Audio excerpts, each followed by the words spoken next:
ഇതാണ് വേണുചേട്ടൻ. വർഷങ്ങളായി ചായക്കട നടത്തുന്ന വേണുചേട്ടന്റെ ചായയുടെയും കടികളുടെയും രുചി അറിയാത്ത ചെങ്ങന്നൂർ നിവാസികൾ ഇല്ലെന്ന് തന്നെ പറയാം.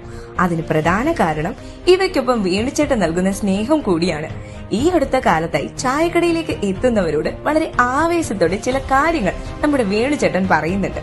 അതെന്താണെന്ന് വേണുചേട്ടനോട് തന്നെ ചോദിച്ചറിയാം. ഇപ്പൊ ഏറ്റുമാനൂരിൽ നിന്ന് വന്ന ഈ വ്യക്തി ചായ കുടിക്കാൻ നമ്മുടെ ചായയോടുള്ള പ്രേമം കൊണ്ട് പുള്ളി നേരത്തെ ഇവിടെ ആയിരുന്നു. അപ്പൊ ഇതിലെ പോകുമ്പോഴൊക്കെ ഒന്ന് കയറി ഒരു ചായ കുടിച്ചേക്ക് പോകും. അതൊരു സന്തോഷമാണ്. ഞങ്ങളുടെ സരസു മേള 20-ാം തീയതി ഇവിടെ ഉദ്ഘാടനമാണ്. കഴിവതും വന്ന് സഹകരിക്കണം. നമ്മുടെ സരസു മേളയുടെ ഉദ്ഘാടനമാണ്. അപ്പോൾ എല്ലാവരും വന്നൊന്ന് സഹകരിക്കണം. പിന്നെ നമ്മളറിയാത്ത കാര്യങ്ങളുണ്ട് എൻ്റെ പൊന്നുമോനെ. ഇത് നമ്മുടെ മേളയാണ്. ഇതിനെ നമ്മളാ വിജയിപ്പിക്കേണ്ടത്. ഞങ്ങൾ സപ്പോർട്ട് ചെയ്തില്ല പിന്നെ ആരാ ഇതിനെ വിജയിപ്പിക്കുന്നേ? ഞങ്ങളെല്ലാവരും ഉണ്ടെന്നേ. എന്നെ മക്കളെ, ഞങ്ങൾ ഇത് വിജയിപ്പിക്കും. ഞങ്ങൾ ഇതിന്റെ കൂട്ടത്തിൽ നിന്നേ ഒക്കൂ. ഞങ്ങളുടെ മന്ത്രിയാണ് ഇതിന്റെ മെയിൻ ആള്. ഏതാനും ദിവസങ്ങളെല്ലാം ഉള്ളൂ നമുക്ക് ഈ പ്രോഗ്രാം. ഇതിനെ അങ്ങനെ അങ്ങ് വിടാൻ ഒക്കുമോ? നമ്മളിതിനെ കൊഴിപ്പിക്കണം. എങ്ങനെ? നല്ല രീതിയിൽ അങ്ങോട്ട് കൊഴിപ്പിക്കണം ഇതിനെ. സരസു മേളയ്ക്ക് ഞാൻ ഫുൾ സപ്പോർട്ടോടുകൂടി നിങ്ങളുടെ കൂടെ കാണും. അപ്പം നിങ്ങളും വേണം അവിടെ.